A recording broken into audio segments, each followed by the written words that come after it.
Orient bell tiles studio से आप देख रहे हैं एबीपी न्यूज। ना इधर ना उधर, हर खबर की पूरी खबर, ना लाग लपेट ना खबरों में खोट। आप देख रहे हैं एबीपी रिपोर्ट और मैं हूं आपके साथ शीरी। शुरुआत करेंगे हम बुलेटिन की उन खबरों से जिन्हें इस बुलेटिन में आपको हम विस्तार से दिखाने वाले हैं।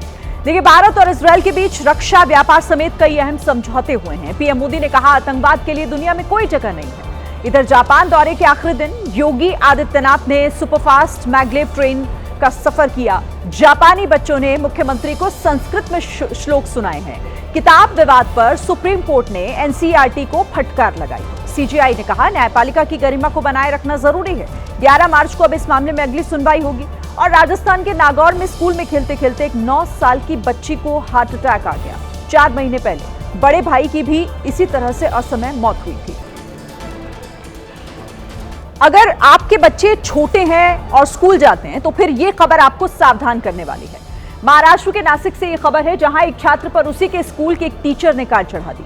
हैरानी की बात यहां यह है कि मासूम के साथ यह डरावना कांड स्कूल परिसर में ही हुआ है, जिसका दिल दहलाने वाला एक वीडियो भी सामने आया। कोई कुछ समझ पाता या कुछ कर पाता, उससे पहले ही बच्चा कार के नीचे चला गया। स्कूल की छुट्टी के बाद सब कुछ सामान्य था। बच्चे मैदान में दौड़ भाग रहे थे, घर लौट रहे थे कि तभी 6 साल के इस छात्र के जूते का फीता खुल गया। बच्चा घुटनों के बल बैठकर जूते का फीता बांधने लगा और तभी स्कूल के टीचर ने कार आगे बढ़ा दी। अगले ही पल बच्चा कार के नीचे था। इस भयानक मंजर को देख वहां मौजूद बच्चों और बाकी लोगों की चीखें निकल गई। मैदान में अफरा तफरी मच गई। बच्चे को कार के नीचे देख बाकी छात्र चिल्लाने लगे। इसके बाद जैसे ही कार आगे बढ़ी, चमत्कार हुआ। कार के नीचे दबा बच्चा अपने पैरों पर उठ खड़ा हुआ। वहां मौजूद स्कूल स्टाफ और छात्र घायल बच्चे को लेकर अस्पताल की तरफ भागे। बच्चे के सिर पर 4 टांके आए और उसकी हालत खतरे से बाहर है। इस दर्दनाक हादसे के बाद छात्र के घर वालों ने स्कूल मैनेजमेंट और आरोपी टीचर के खिलाफ शिकायत दर्ज कराई है। स्कूली बच्चों से जुड़ी हुई एक दर्दनाक खबर राजस्थान के नागौर से सामने आई है, जहां पर एक 9 साल की बच्ची की स्कूल में ही मौत हो गई। स्कूल के ग्राउंड में खेलने के दौरान 9 साल की दिव्या अचानक से गिर पड़ी। स्कूल का स्टाफ दिव्या को लेकर तुरंत अस्पताल पहुंचा, लेकिन डॉक्टर्स उसे बचा नहीं पाए। इस दर्दनाक घटना का सन्न कर देने वाला वीडियो भी सामने आया। वीडियो में दिव्या बाकी बच्चों की तरह दौड़ती खेलती दिखाई दी, लेकिन अगले ही पल वो लड़खड़ाई और धड़ाम से मुंह के बल गिर पड़ी। आसपास खेल रहे बच्चों की तरह दिव्या भी खुश थी, हंस खेल रही थी। जब दिव्या अचानक गिरी तो बाकी बच्चों को समझ नहीं आया कि ये क्या हो गया। बच्चों को लगा शायद दिव्या खेलते खेलते ठोकर लगने से गिर गई, लेकिन जब दिव्या के शरीर में हलचल नहीं हुई तो कुछ बच्चों ने शोर मचाया, जिसके बाद स्कूल का स्टाफ वहां पहुंचा और दिव्या को लेकर अस्पताल दौड़ा। जांच के बाद डॉक्टरों ने 9 साल की दिव्या को मृत घोषित कर दिया। शुरुआती जांच के बाद डॉक्टरों ने बताया कि दिव्या की मौत कार्डियक अरेस्ट की वजह से हुई। लोगों ने बताया कि 4 महीने पहले दिव्या के 16 साल के भाई अभिषेक की भी कुछ इसी तरह से मौत हो गई थी। एक के बाद एक 2 बच्चों की असमय मौत ने पूरे परिवार को तोड़ कर रख दिया है। बच्चों पर संकट स्कूल में ही नहीं बल्कि स्कूल के बाहर भी है, आपकी गली में भी है, घर के आसपास है। बच्चों पर संकट से जुड़ी हुई अगली खबर राजस्थान के श्री गंगानगर और बीकानेर से आई, जहां आवारा कुत्तों के हमलों से दहशत फैल गई। कुत्तों ने दोनों जगह मासूम बच्चों को अपना शिकार बनाया। आवारा कुत्तों का शिकार बना श्री गंगानगर में एक मासूम। श्री गंगानगर की पुरानी आबादी क्षेत्र में एक बच्चा घर के बाहर खेल रहा था, तभी आवारा कुत्तों के झुंड ने उस पर हमला कर दिया। कुत्ते बच्चे को बुरी तरह काट ही रहे थे कि तभी चीख पुकार सुनकर मोहल्ले के लोग दौड़े और कुत्तों को भगाया। हालांकि कुत्तों के हमले में बच्चा बुरी तरह से जख्मी हो गया। दूसरी घटना राजस्थान के बीकानेर में हुई। बीकानेर के उपनी गांव में विवेकानंद मॉडल स्कूल परिसर में एक आवारा कुत्ता घुस आया, जिसने 4 साल के मासूम को काटकर घायल कर दिया। बच्चे की हालत गंभीर है और अब उसका बीकानेर के अस्पताल में इलाज चल रहा है। हैदराबाद से भयानक आग की तस्वीरें सामने आई हैं, जहां के पॉश इलाके जुबली हिल्स में एक बड़े शॉपिंग मॉल में भीषण आग लग गई और करोड़ों का माल जलकर खाक में बदल गया। शुरू से निकली चिंगारी के ज्वाला बनने में देर नहीं लगी और देखते ही देखते पूरे जुबली हिल्स इलाके में काले धुएं ने घुसपैठ कर दी। मॉल धू धू कर जल उठा। मॉल की कपड़ों की दुकान के होने से आग और भी ज्यादा तेजी से फैली। मौके पर पहुंचकर फायर ब्रिगेड ने लाव लश्कर के साथ आग बुझाने का काम युद्ध स्तर पर शुरू किया। घंटों बाद आग थमनी शुरू हुई, लेकिन तब तक सब कुछ जलकर राख हो गया था। किसी छोटी सी बात को बड़ा बवाल बनाना किसे कहते हैं, ये कोई इस वक्त बिहार के दरभंगा वालों से पूछे, जहां दो पक्ष आपस में ऐसा भिड़े कि पूरे शहर का ही माहौल गर्म हो गया। इधर से आए पत्थर तो उधर से भी उतनी तेजी से हुआ पलटवार। इस बवाल की वजह बना मोबाइल। जानकारी के मुताबिक मोहल्ले के कुछ नशेड़ी युवकों ने एक छात्र का मोबाइल छीन लिया, जिसके बाद शुरू हुआ विवाद हिंसक झड़प में बदल गया। कई लोग घायल हो गए। सड़क पर बिखरे पत्थर ये बताने के लिए काफी है कि मदारपुर मोहल्ले में उपद्रवियों ने किस तरह तांडव मचाया। सूचना पर आला अधिकारियों के साथ पुलिस की भारी फोर्स पहुंची और 4 उपद्रवियों को हिरासत में ले लिया। फिलहाल स्थिति सामान्य बताई जा रही है। गुजरात के अहमदाबाद से एक ऐसी तस्वीर आई है जिसको देखकर आप हैरान रह जाएंगे, जहां एक तेज रफ्तार कार ने ऐसा कहर मचाया कि बिना वजह एक परिवार को भारी आर्थिक नुकसान झेलना पड़ गया। तेज रफ्तार का यह है नतीजा।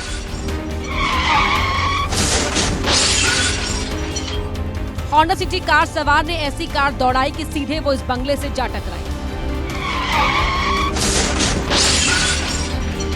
हादसा अचानक हुआ, लेकिन इतना भयानक हुआ कि घर के अंदर से महिला पलक झपकते ही डरकर बाहर आ गई।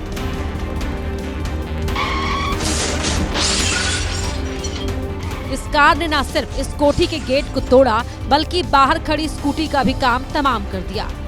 इस जोरदार टक्कर के बाद कार के एयरबैग भी खुले, लेकिन हादसे में कार ड्राइवर को गंभीर चोटें आई हैं, जिसको तुरंत आसपास के लोगों ने अस्पताल में भर्ती कराया। यूपी के मुख्यमंत्री योगी आदित्यनाथ अक्सर बच्चों को दुलारते हुए देखे जाते हैं। इन दिनों वो जापान के दौरे पर हैं और वहां से भी उनके कुछ ऐसे वीडियो सामने आ रहे हैं जिसमें वो बच्चों के साथ समय गुजारते हुए दिख रहे हैं। सीएम योगी जब जापान के यामानाशी में थे तो एक जापानी महिला उनसे मिलने के लिए पहुंची। इस महिला ने सीएम योगी को भगवान की मूर्ति गिफ्ट की। इस बीच जब सीएम योगी की नजर महिला के बेटे पर पड़ी तो उन्होंने उसे चॉकलेट दी, और चॉकलेट लेने के बाद इस बच्चे ने जो किया उसे देखकर योगी भी हैरान रह गए। देखते ही देखते ये मासूम बच्चा योगी को प्रणाम करने के लिए उनके चरणों में झुक गया, और बच्चे के संस्कार देख योगी भी उसे आशीर्वाद देने के लिए नीचे झुक गए। इसके बाद बच्चे ने योगी को शिव मंत्र सुनाया।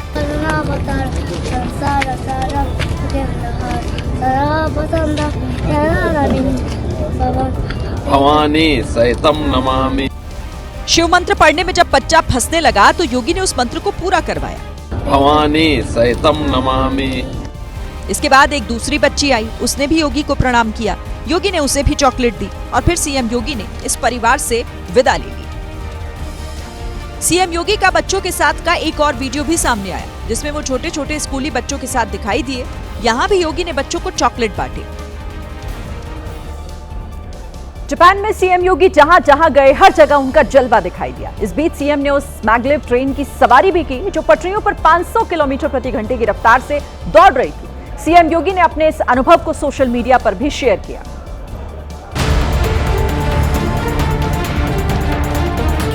कुछ सेकंड में ही ट्रेन ने 500 की रफ्तार को पार कर दिया, और इसे देखकर सीएम योगी भी रोमांचित हो उठे।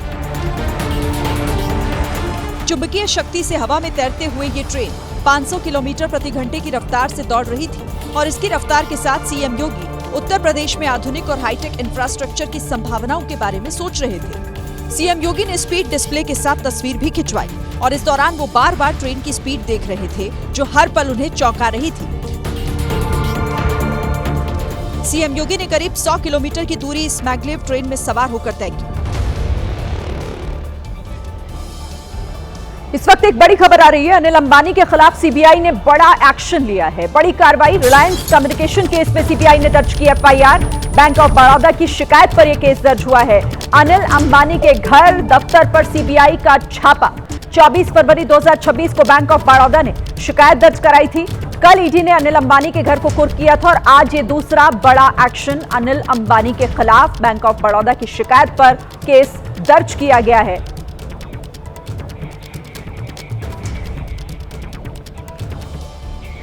बात करेंगे जम्मू कश्मीर की, जो भीषण आग की खबरों से दहल गया, जहां के अलग अलग इलाकों में भीषण आग लगी, और आग इतनी भयानक लगी कि सब कुछ जलकर धुएं में उड़ गया।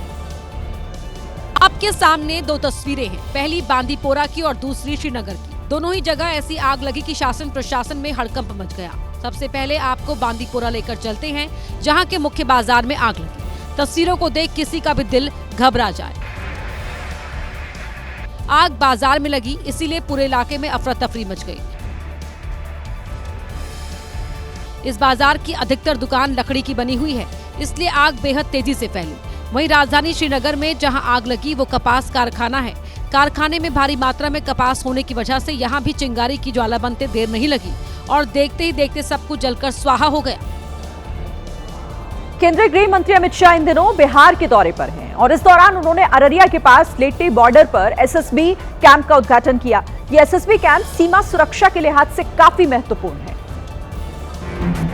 इस दौरान उन्होंने घुसपैठियों पर बड़ा बयान दिया। शाह ने कहा कि हम एक एक घुसपैठिए को भारत की भूमि से चुन चुन कर बाहर भेजने का काम करेंगे।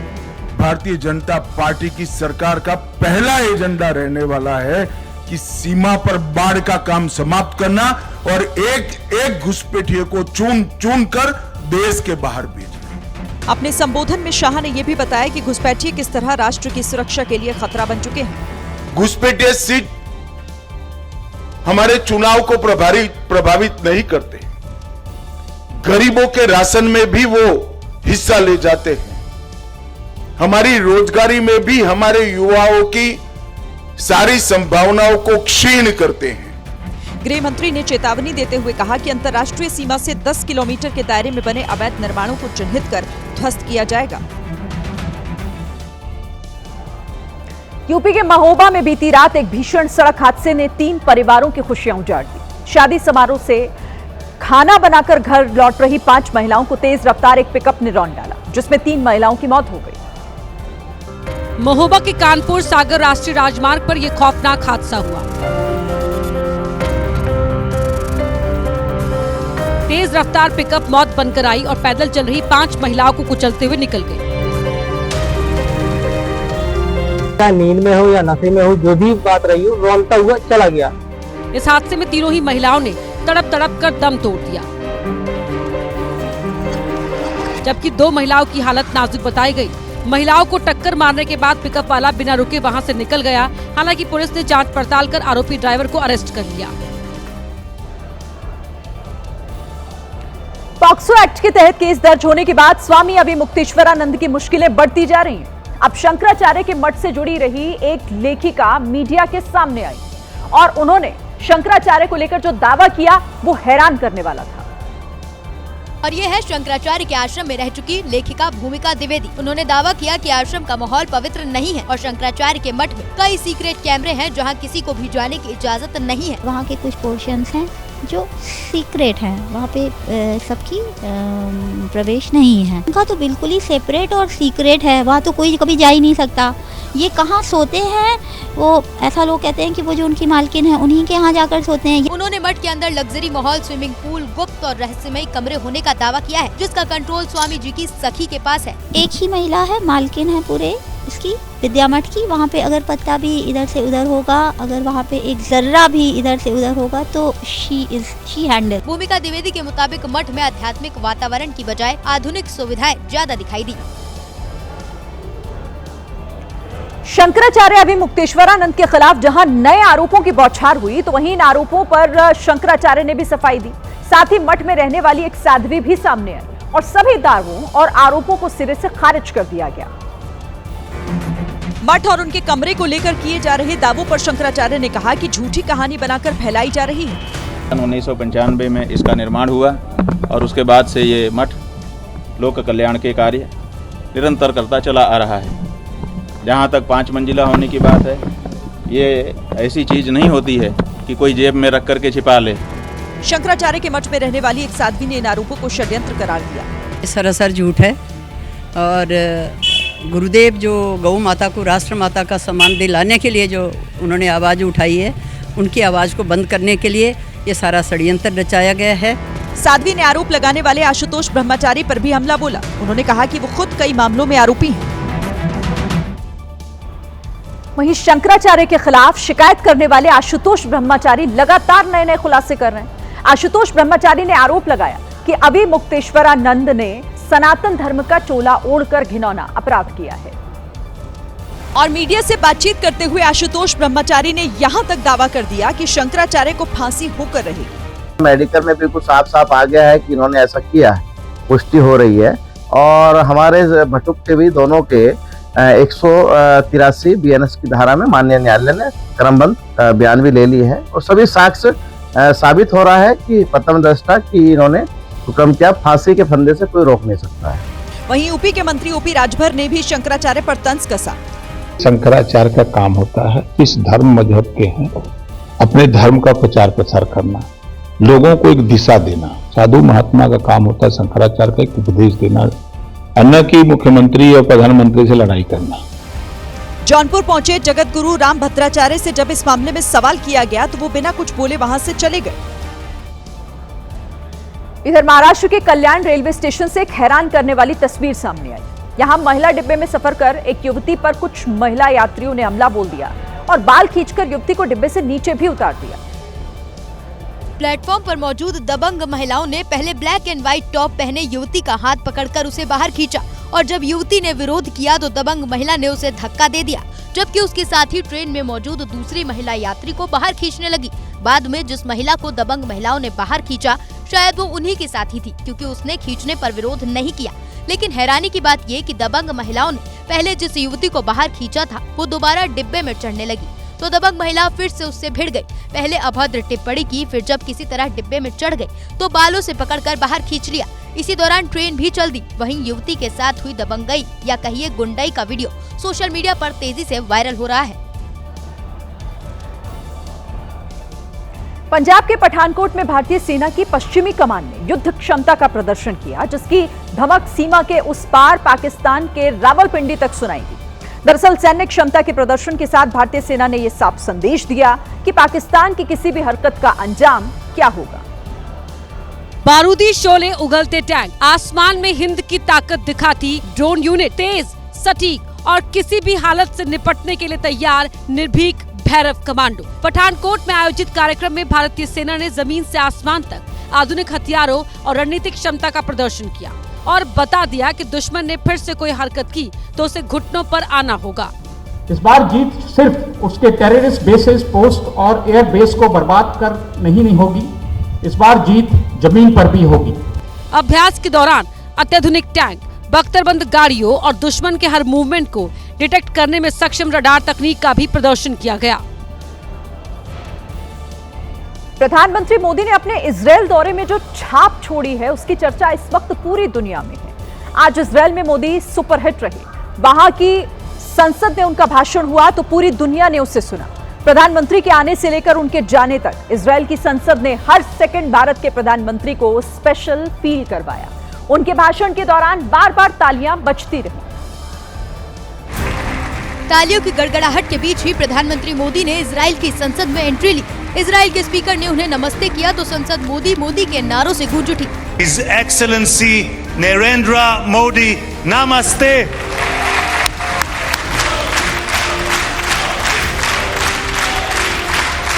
इसके बाद शुरू हुए भाषण में पीएम ने इजरायल और अपनी डेट बर्थ का कनेक्शन जोड़ा।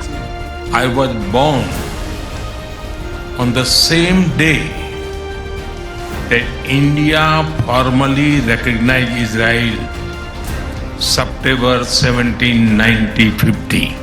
इससे पहले नेतन्याहू ने पीएम को दोस्त से बढ़कर एक भाई बताया था। I would almost venture to say, more than a friend, a brother, in many ways, brothers. दोनों देश के प्रधानमंत्रियों ने कठिन समय में एक दूसरे का साथ देने के लिए शुक्रिया अदा किया।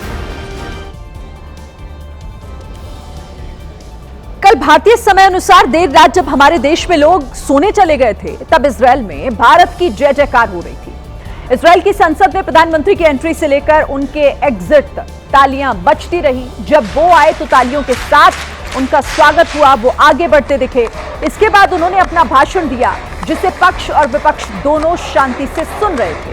पहली बार भारत के प्रधानमंत्री ने इजरायल की संसद को संबोधित किया और संसद में जैसे ही पीएम ने बोलना बंद किया उसके बाद दोबारा उनके लिए तालियां बजनी शुरू हो गई।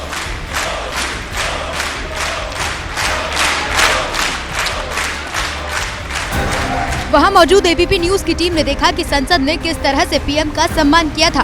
प्रधानमंत्री नरेंद्र मोदी जब अपना भाषण दे रहे थे तो लगातार इजरायली सांसद अपनी कुर्सी से खड़े होकर तालियों के साथ प्रधानमंत्री नरेंद्र मोदी के बयान का समर्थन कर रहे थे। भाषण का अंत भी पीएम ने इजराइल जिंदाबाद और जय हिंद के नारों के साथ की। आम इजराइल खाए।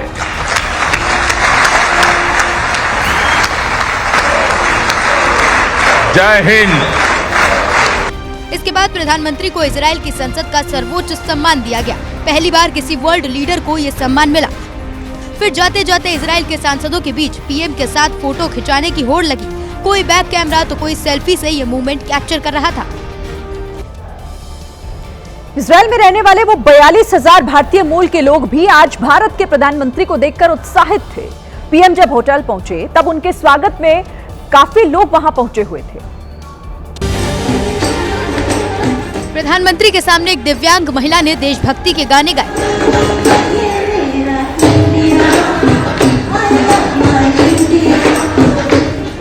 गाना सुनकर जाते जाते पीएम ने सबसे हाथ मिलाया। आगे पहुंचे तो भारत के पारंपरिक नृत्य देखे। फिर आगे बढ़े तो उन्हें देखकर लोग भारत माता की जय के नारे लगाने लगे।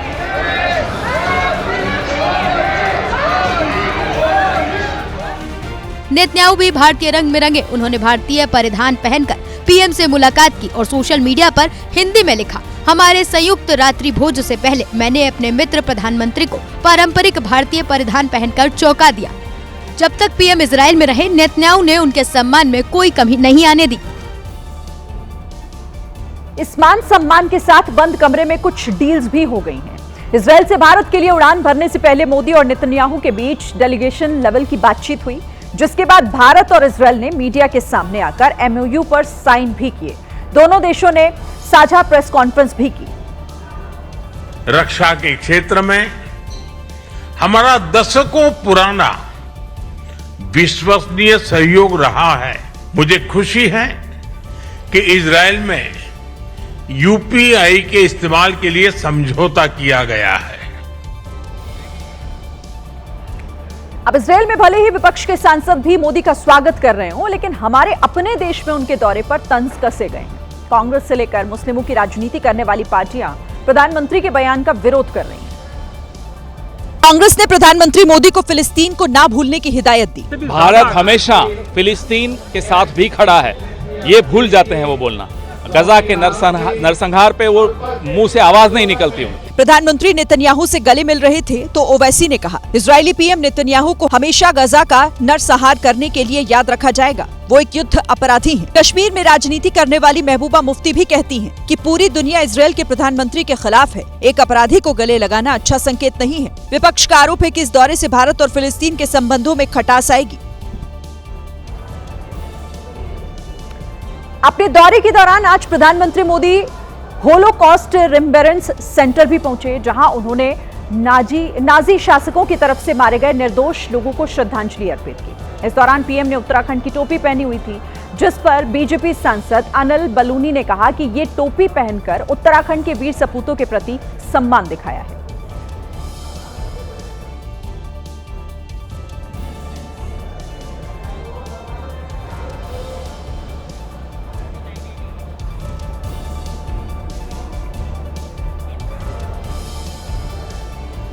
अब देखिए, इजरायल में तो आपने प्रधानमंत्री मोदी का कमाल देख लिया। सोशल मीडिया पर भी वो धमाल मचा रहे हैं। प्रधानमंत्री मोदी दुनिया के पहले ऐसे नेता बन गए हैं जिनके इंस्टाग्राम पर 100 मिलियन फॉलोअर्स हैं, यानी नए जमाने के लोग उन्हें पसंद कर रहे हैं। दूसरे नंबर पर अमेरिका के प्रेसिडेंट डोनाल्ड ट्रंप हैं, जिनके फॉलोअर्स की संख्या मोदी से आधी भी नहीं है। ट्रंप के 43.2 मिलियन फॉलोअर्स हैं। उसके बाद इंडोनेशिया के प्रेसिडेंट का नंबर आता है, जिनके 15 मिलियन फॉलोअर्स हैं, और इसके बाद ब्राजील के प्रेसिडेंट, जिनके 14.4 मिलियन फॉलोअर्स मौजूद हैं। इसके बाद तुर्की के प्रेसिडेंट एर्दोगन, जिनके 11.6 मिलियन फॉलोअर्स हैं। इन पांचों के फॉलोअर्स को मिला भी दिया जाए तब भी मोदी के फॉलोअर्स से इनकी संख्या कम होगी। यूपी के बुलंदशहर में जहां गूंजनी थी शहनाइयां, वहां मातम पसर गया। शादी की तैयारियां, डीजे की धुन और आतिशबाजी के बीच अचानक चली एक गोली ने पूरे इलाके को झकझोर कर रख दिया। घटना 19 फरवरी की है, जिसका वीडियो अब सामने आया, जिसमें आरोपी सरेआम फायरिंग करता दिखा। गली में मौजूद काली शर्ट पहने एक लड़के ने अपनी पिस्तौल निकाली और हवा में गोली चला दी। फायरिंग के बाद आरोपी डांस भी करता नजर आया, लेकिन अगले ही पल वहां अफरा तफरी मच गई, क्योंकि वो गोली घर की छत पर मौजूद 9 साल के एक मासूम बच्चे को लगी, जिसके बाद परिवार वालों का रो रो कर बुरा हाल हो गया। वो घायल बच्चे को लेकर तुरंत अस्पताल पहुंचे। जानकारी के मुताबिक घायल बच्चा अब भी वेंटिलेटर पर, जबकि पुलिस आरोपी की तलाश कर रही है। दिल्ली के एआई समिट में हुए शर्टलेस प्रदर्शन के बाद अब दिल्ली पुलिस और हिमाचल पुलिस आमने सामने। दरअसल दिल्ली पुलिस प्रदर्शनकारियों को पकड़ने शिमला पहुंची थी, जहां हिमाचल पुलिस से उनका टकराव हो गया।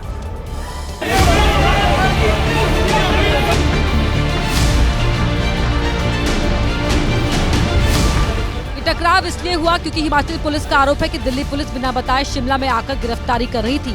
हिमाचल पुलिस को जैसे ही इसकी भनक मिली, उन्होंने दिल्ली पुलिस का रास्ता रोक लिया। आपके पास कोई लीगल डॉक्यूमेंट नहीं है, आप लोगों को लेके जा रहे हैं। आपके पास एक भी डॉक्यूमेंट आपने आपके पास है, मैंने देख लिया, मेरे काम देख लिया, एक आपने डॉक्यूमेंट नहीं दिखाया सर, अभी देख लीजिए।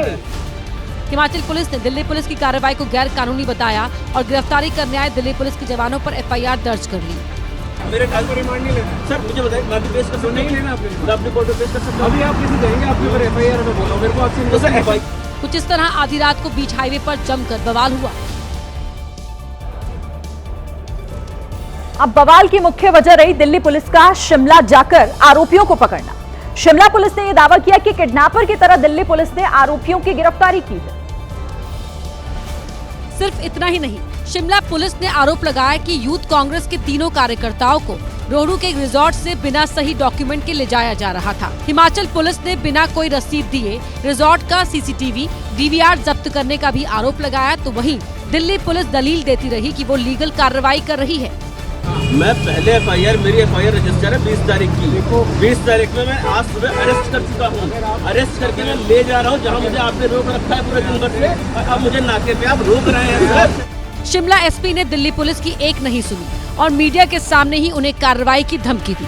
सर, आप कोऑपरेट कर रहे हैं कि नहीं कर रहे? बिल्कुल कर रहा हूँ, कर रहे हैं ना। हाँ तो आ जाइए, आप ही कैमरे बंद करिए और मेरे को कैमरा जो मुझे कार्रवाई करनी है वो मुझे कार्रवाई।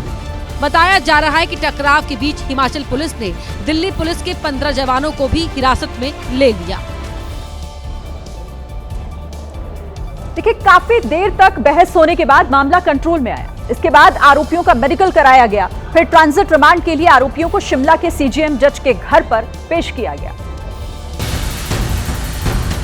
लंबी सुनवाई के बाद कोर्ट ने दिल्ली पुलिस को 3 आरोपियों अरबाज, सौरभ और सिद्धार्थ को साथ ले जाने की अनुमति दे दी। सर दिल्ली जा रहे हैं, आज यहीं रुकेंगे हिमाचल में सर? पुलिस दिल्ली जा रहे हैं सर। कि शिमला पुलिस की कार्रवाई को कैसे देख रहे हैं आप? आपको रोका गया।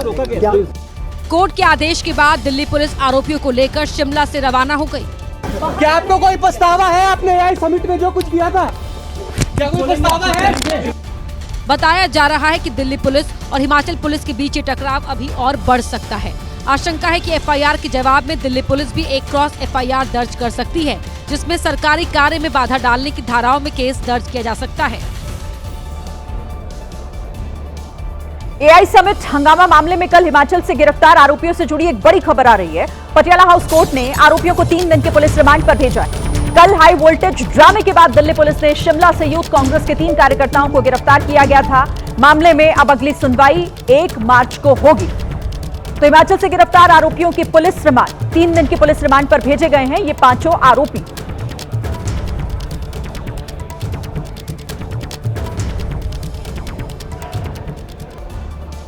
झारखंड के दुमका में रोड एक्सीडेंट के बाद आग का तांडव देखने को मिला, जहां 2 कंटेनर और 2 ट्रक की टक्कर के बाद ऐसी आग लगी कि रिंग रोड पर अफरा तफरी मच गई। इस हादसे में एक शख्स की मौत की खबर है। बताया जा रहा है कि रामपुर की ओर से गैस लाइटर के कार्टन लाद कर आ रहा एक कंटेनर दूसरी तरफ से आ रहे एक ट्रक से टकरा गया। टक्कर इतनी जबरदस्त कि कंटेनर में लदे गैस लाइटर के कार्टन सड़क पर बिखर गए, जिससे भयंकर आग लग गई। ये कोयले गाड़ी का एक्सीडेंट के कारण ये आग लगी है भीषण आग, जिसमें हमको लगता है कहीं 6 से 7 बड़े वाहन जिसमें आग लग गई है, धू करके जल रही है। देखते ही देखते आग ने विकराल रूप ले लिया, लेकिन हड़कंप उस वक्त मच गया जब इसकी चपेट में 2 ट्रक और पीछे से आ रहा एक दूसरा कंटेनर भी आ गया। इस दूसरे कंटेनर में लिथियम बैटरियां लदी थी, जो आग के संपर्क में आते ही तेज धमाकों के साथ फटने लगी।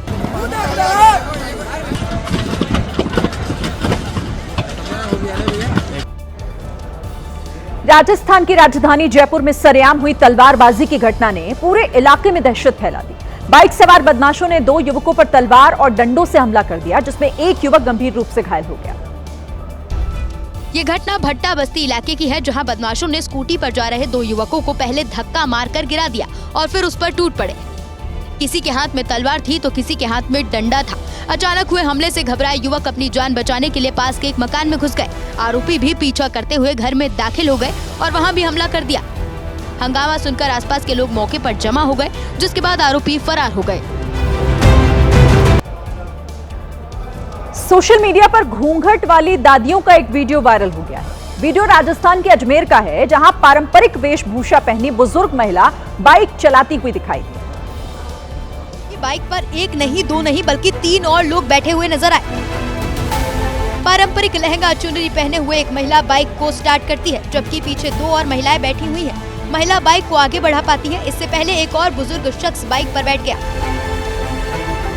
एक बाइक 4 सवारी, ना हेलमेट और ना ही ट्रैफिक पुलिस का डर। महिला ने बाइक को स्टार्ट किया और फर्राटे से आगे बढ़ गई।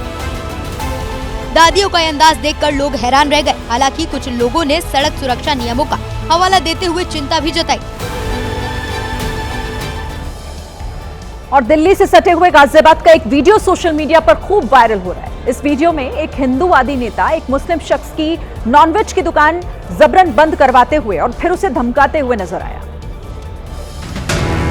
वीडियो में सफेद कुर्ता पायजामा पहने सत्यम पंडित एक मुस्लिम होटल मालिक को धमकाता दिखाई दिया।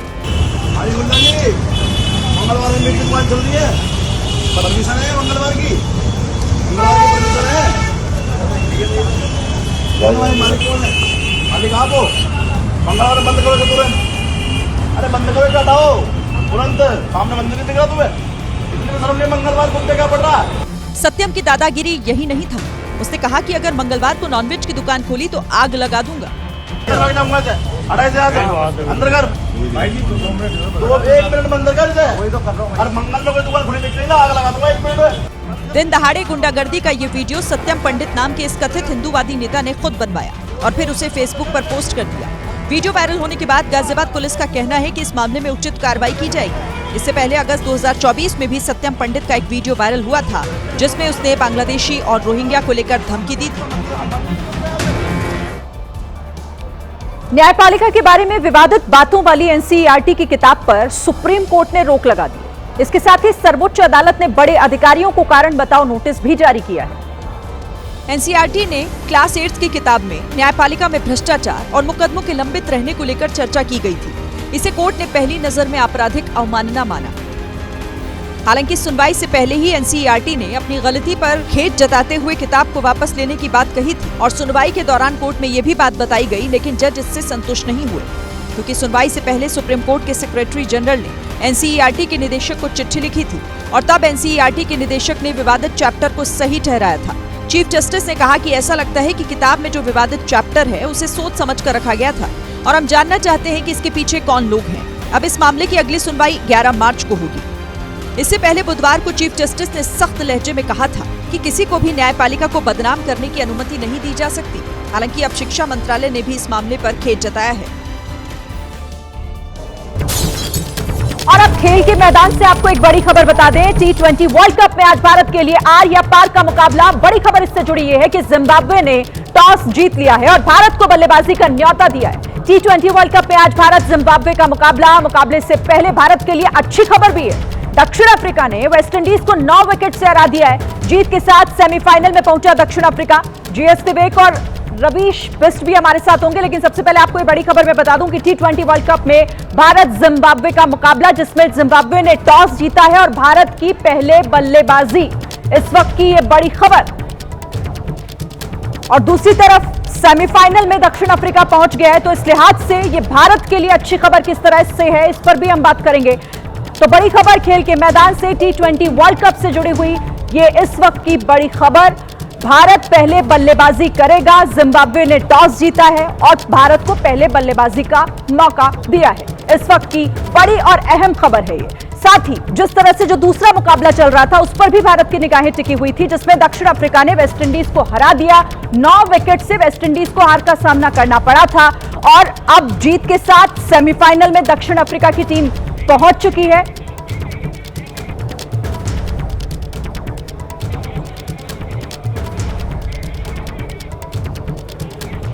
हमारे साथ इस वक्त खेल पत्रकार रवीश बिष्ट और साथ ही खेल संपादक GS विवेक जुड़े हुए हैं। विवेक, पहले आपके पास आते हुए, मतलब पहले बल्लेबाजी कर रहा है, लेकिन इससे पहले अगर मैं बात करूं कि जिस तरीके से अब वेस्टइंडीज को हराकर सेमीफाइनल में पहुंच गया दक्षिण अफ्रीका, सीधे तौर पर यह गुड न्यूज है भारत के लिए। जी हाँ, बिल्कुल, क्योंकि अब भारत के जो चांसेस हैं वो उनके अपने हाथों में है। अब भारत को 2 मुकाबले जीतने हैं। नेट रन रेट जो है वो अब इक्वेशन से बाहर हो गया है। तो अब आपका आज का मुकाबला जो जिम्बाब्वे के साथ है वो आपको जीतना है। चाहे आप 1 रन से जीतो, 100 रन से जीतो, 50 रन से जीतो, फर्क नहीं पड़ता, आपको जीतना है। और वेस्टइंडीज के खिलाफ जो आपका मुकाबला है, आखिरी मुकाबला है, वो एक वर्चुअल क्वार्टर फाइनल है। जो वो टीम जीतेगी वो अब सेमीफाइनल में पहुंच जाएगी, एज अ सेकेंड टीम वहां पर क्वालिफाई करेगी सेमीफाइनल के लिए। तो अब भारत के हाथ में अपनी चाबी उनके हाथों में है। जिम्बाब्वे ने थोड़ी और मदद कर दी है, टॉस जीतकर पहले बल्लेबाजी भारत को दिया है। चेन्नई की जो पिच है जहां पर ये मुकाबला हो रहा है भारत और जिम्बाब्वे के बीच में, वो बेहतरीन बल्लेबाजी के लिए जाना जा रहा है। इस पूरे वर्ल्ड कप में आमतौर पर ये पिचेस काफी स्लो होती है, लेकिन इस वर्ल्ड कप में 180 के ज्यादा के टोटल्स अगर कहीं बने हैं तो वो चेन्नई में सबसे ज्यादा बने हैं। तो वहां पर भी एक अच्छी खबर है कि भारत अगर पहले बोर्ड पर लगाता है, इस पूरे वर्ल्ड कप में भारत 1 मुकाबला हारा है, साउथ अफ्रीका से हारा है, और वो तब जब भारत को चेस करना पड़ा था। जब भी भारत ने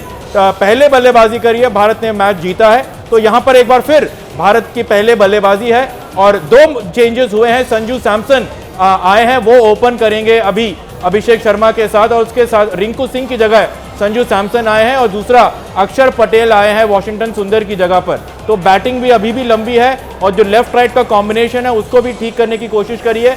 तो अभी तक जो जितने भी पत्ते सामने आप रखे हुए हैं टीम इंडिया के, वो सब उनके फेवर में। बिल्कुल, और देखिए जिम्बाब्वे से बचकर रहना क्यों जरूरी है। श्रीलंका को हराकर जिम्बाब्वे ने अंक तालिका में टॉप किया है और जिस तरीके से ऑस्ट्रेलिया को भी बाहर किया, T20 में भारत को भी 3 बार हरा चुकी है जिम्बाब्वे की टीम, और इसीलिए जिम्बाब्वे को हल्के में बिल्कुल लेने की जरूरत नहीं है और यहां पर बहुत संभल कर रहना होगा। रवीश? जी हाँ, बिल्कुल, देखिए जिम्बाब्वे ने इस वर्ल्ड कप में तो बड़े अपसेट किए। अपसेट मतलब ऑस्ट्रेलिया जैसी टीम को उन्होंने बाहर का रास्ता दिखाया, श्रीलंका को उनके घर में जाकर हराया, तो 2 बड़ी विक्ट्री उनके पास आई हैं। और आज देखिए भारत के पास भी मौका है। एक रिलीफ जरूर भारत को मिला है कि साउथ अफ्रीका ने मुकाबला जीत लिया वेस्टइंडीज से। अगर वेस्टइंडीज उस मैच को जीत लेता तो फिर भारत के लिए बहुत सारी मुश्किलें खड़ी हो जाती। ऑल्दो आखिरी मैच भारत को खेलना, but permutation combination net run rate के लिहाज से भारत के लिए वहां पे दिक्कतें आ जाती। तो रिलीफ भारत के लिए रहा पहले मैच से, जो कि दिन का मैच था। वेस्टइंडीज को आउटक्लास कर दिया। अब वेस्टइंडीज और इंडिया का जो लास्ट वाला मैच होगा वो क्वार्टर फाइनल मुकाबला होगा। लेकिन जहां तक बात है जिम्बाब्वे की, डेफिनेटली कुछ मैचेस उन्होंने बहुत अच्छे खेले। हालांकि इंडियन टीम बहुत स्ट्रांग है उनके सामने। संजू आज ओपन करने आएंगे अभिषेक शर्मा के साथ, ईशान किशन नंबर 3 पर जाएंगे और तिलक वर्मा को 5 पर भेजा जाएगा। तो ये नया कॉम्बिनेशन अब भारत बना के उतरने वाला है इस मुकाबले में। पहले बैटिंग भी भारत की है, देखते हैं ये कॉम्बिनेशन अब कैसा सही रहता है, क्योंकि पहले 3 लेफ्ट हैंडर थे शिरीन, अभिषेक, ईशान एंड तिलक वर्मा। वो 3 लेफ्ट हैंडर्स का जो कॉम्बिनेशन था वो भारत तोड़ने वाला है इस मुकाबले में, क्योंकि ऑफ स्पिनर का जो प्रयोग विपक्षी टीमें कर रही थी भारत के खिलाफ वो बहुत ज्यादा कामयाब हो रहा था। तो उसको तोड़ने के लिए Sanju Samson right on the top. देखते हैं भारत की ये रणनीति कितनी कारगर रहती है।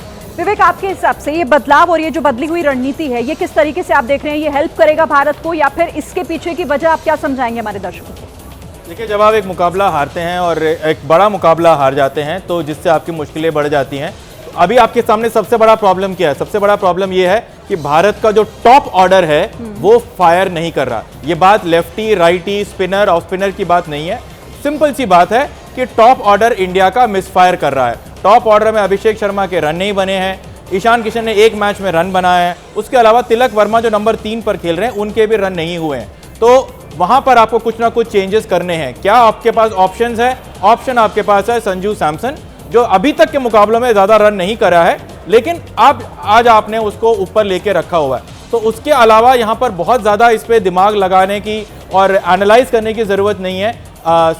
T20 का क्रिकेट है, चाहे वो बॉलर फास्ट बॉलर हो, स्पिनर हो, बैट्समैन हिट करने जाता है और इसीलिए उसके पास ज़्यादा चांसेस होते हैं आउट होने के। तो रन बनेंगे तो आउट भी होंगे और यही टेम्पलेट रहा है टीम इंडिया का। तो उम्मीद यहाँ पर सबसे ज़्यादा पहले ये होगी कि इस विकेट पे कम से कम 180 के आगे का स्कोर बनाएं, ताकि आप जो आपके बैटिंग के ऊपर जो बातें चल रही हैं वो थोड़ा थम जाएगा। इस मैच से पहले बातें हो रही थी कि पैनिक बटन दबाने का वक्त आ गया है, अब तो वो पैनिक बटन दबाने का वक्त नहीं है, लेकिन अभी भी जिम्बाब्वे को आपको अंडर एस्टिमेट नहीं करना चाहिए। ब्लेसिंग मुजरबानी जो है वो काफ़ी लंबे हैं, 6 फीट 8 इंच के हाइट से बॉल आता है, शॉर्ट पिच करते हैं, जस्ट शॉर्ट ऑफ लेंथ करते हैं, हॉरिजॉन्टल बैट शॉट जिसके अच्छे होंगे उनके रन बनेंगे। अभिषेक शर्मा के अच्छे हैं horizontal bat shot, Sanju Samson के भी अच्छे हैं। तो उम्मीद ये की जा रही है कि कुछ ज़्यादा जो रन्स अभी तक नहीं बने हैं इंडियन टॉप ऑर्डर से, वो रन्स आज हमको कम से कम देखने को मिले।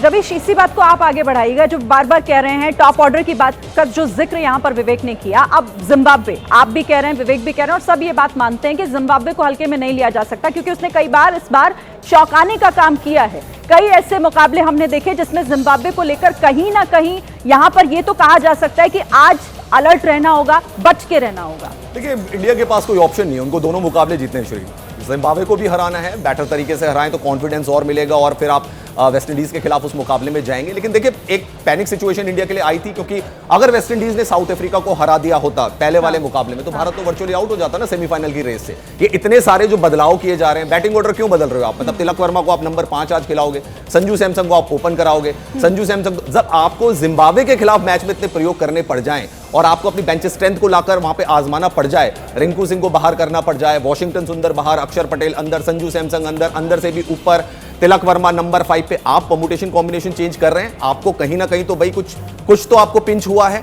जिसकी वजह से आप चेंजेस कर रहे हैं। वरना आप जिम्बाब्वे के खिलाफ कम से कम इतनी चीजें तो नहीं कर रहे हैं, क्योंकि अब आपको आगे का टेम्पलेट सेट करना है। आप जिम्बाब्वे को भी हल्के में नहीं ले सकते, इस मुकाबले को भी आपको अच्छी तरीके से जीतना है और आगे आने वाले मैच में भी अच्छी तरीके से जाना है। जहां तक बात है जिम्बाब्वे की, डेफिनेटली पिछला वाला मुकाबला उनका बहुत खराब गया। वेस्ट इंडीज के जो हार्ड हिटर्स थे, शिमरन हेटमायर की बात कर लें, रोविन पॉवेल की बात कर लें, उन्होंने बहुत अच्छे तरीके से उनको खेला और एक बड़ी विक्ट्री वहां पे हासिल करी। कुछ ऐसी ही एक्सपेक्टेशंस आज भारत से भी रहेगी। लेफ्ट राइट कॉम्बिनेशन आएगा ऊपर, तो जो सिकंदर रजा अगर पावर प्ले में बॉलिंग करने की सोच भी रहे होंगे तो शायद उनको भी अपनी लेंथ को वेराय करना पड़ेगा, क्योंकि शिरीन सलमान अली आगा की बात कर लें, आर्यन दत्त की बात कर लें, एडन मार्करम की बात कर लें, अलग अलग टीमों के अलग अलग स्पिनर्स ने पावर प्ले में आकर भारतीय ओपनर्स को परेशान किया है।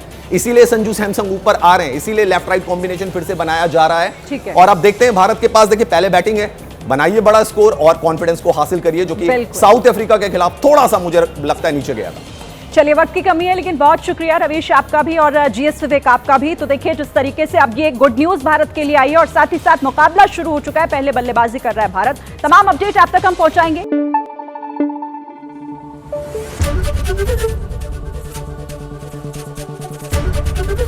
एबीपी न्यूज आपको रखे आगे।